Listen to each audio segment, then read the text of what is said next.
Good evening.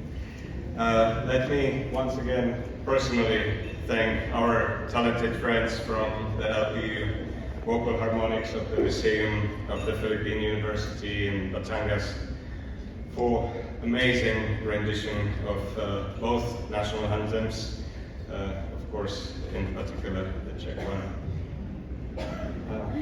Dear Undersecretary Jesus Domingo, dear Apostolic Nuncio, Archbishop Charles Brown, distinguished guests, ladies and gentlemen, welcome. Welcome all here at the Fairmont Grand Ballroom, and allow me to share with you at least 3 good reasons for tonight's celebration. Briefly, I promise. Reason number 1. In a few days, October 28th, my republic will celebrate its 106th birthday. You may have called us by different names throughout the times, but we are proud citizens of Czechoslovakia, the Czech Republic now, and yes, most recently, you can also know us by our official nickname, Czechia. Nickname, please. However, for those 106 years, my country did not have an easy life. Only about half of those years were truly free. Considering the period of time spent under protectorate of Nazi Germany, followed by a long 42 years in the clutches of Soviet communist dictatorship, I can state with absolute certainty that we Czechs are acutely aware of the value of freedom. And now, since the Velvet Revolution in 1989, we have enjoyed 35 years of uninterrupted peace and freedom, and are not only deeply invested in protecting it, but believe that every nation in the world deserves to live in peaceful coexistence with its neighbors. The Czech Republic is one of the loud supporters of Ukraine against Russia's ongoing war of aggression. This is largely due to our quite recent experience with Russian imperialism. We know that only a strong international coalition of free and democratic countries has a chance to succeed in defending Ukraine, and I want to use this opportunity to reinforce that I personally and the Czech Republic are grateful to the Republic of Philippines for its position against Russian aggression. In the same vein, the Czech Republic will continue to stand against all those who are trying to redefine borders by exploiting positions of size or power. This is simply unacceptable in today's world, whether it is in Europe or in the South China Sea. In the face of such challenges worldwide, we remain steadfast in our commitment to diplomacy and dialogue. Okay, now brace yourself. Mga minamahal kong kaibigan, hayaan niyo akong magbigay ng ilang salita sa Filipino.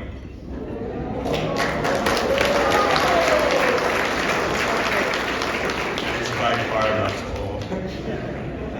Bear with me. Ngunit gayon pa lang ay humihingi na ako ng inyong pasensya at pag-unawa. Bagamat hindi ako nakakapagsalita ng inyong wika, nais kong marinig ninyo ang aking mensahe sa ganitong paraan. Ang Czech Republic ay laging nasa panig ng pandaigdigang batas.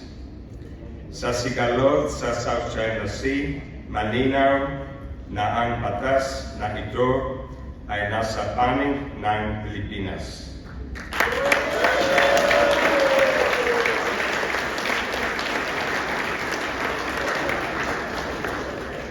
Kaya naman palaging makakaasa ang inyong bansa sa aming pag-unawa, suporta at pagkikisa. Kami ay mananatili ninyong mga ka-alyado, kakampi at kaibigan.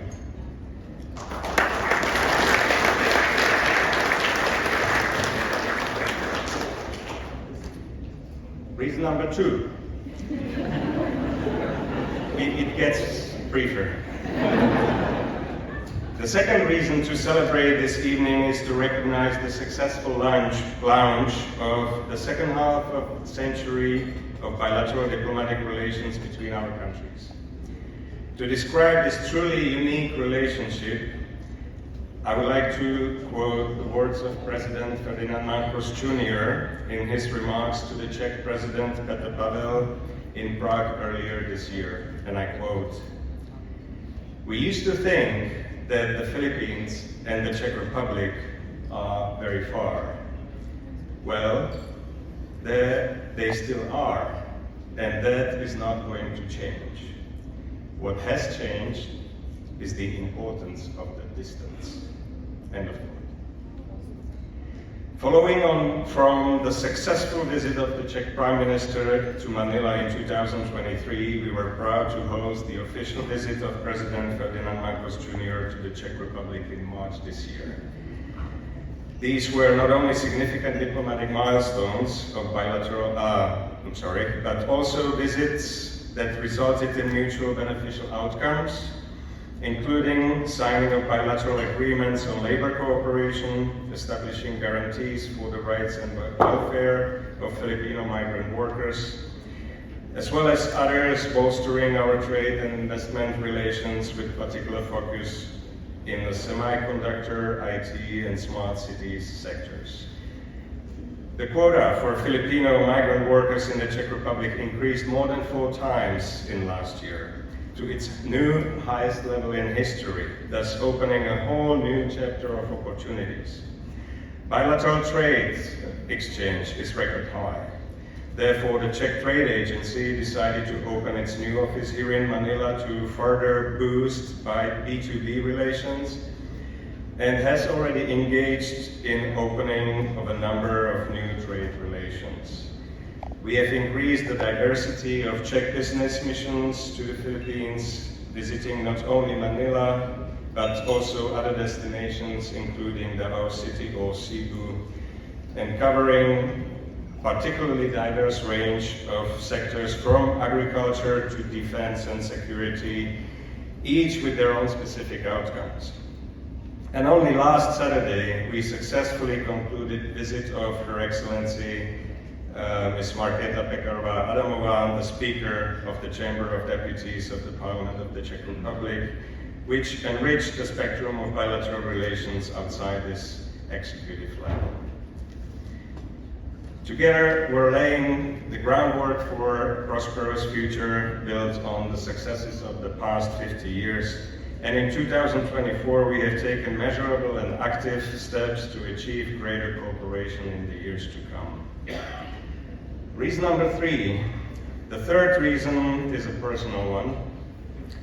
It has been exactly 1 year since Michelle and I landed here in our new home, away from home, called the Philippines. Some of you may actually remember that we have attended this very event as guests last year. But now it's my first turn here as ambassador. So I would like to say thank you. Thank you, all of you, everyone, both Filipinos and the international community, for embracing us so quickly.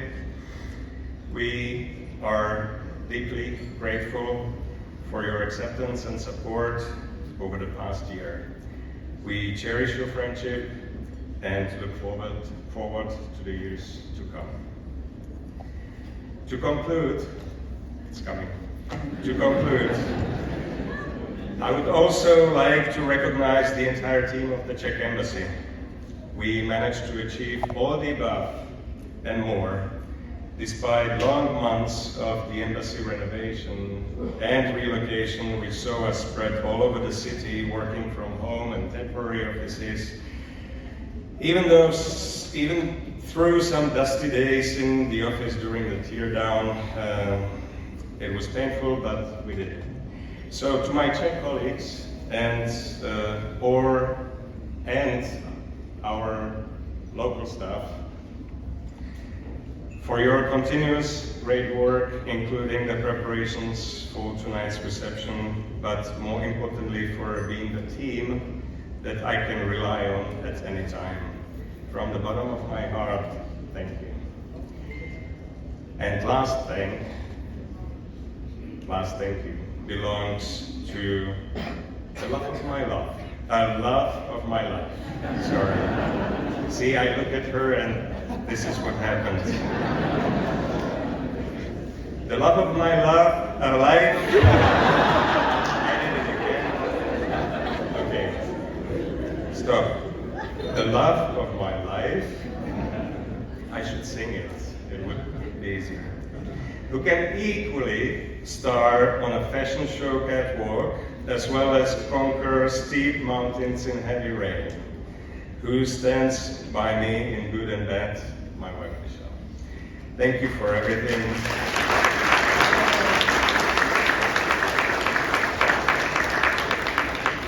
Thank you for everything, elephant shoes. I thank you for your attention.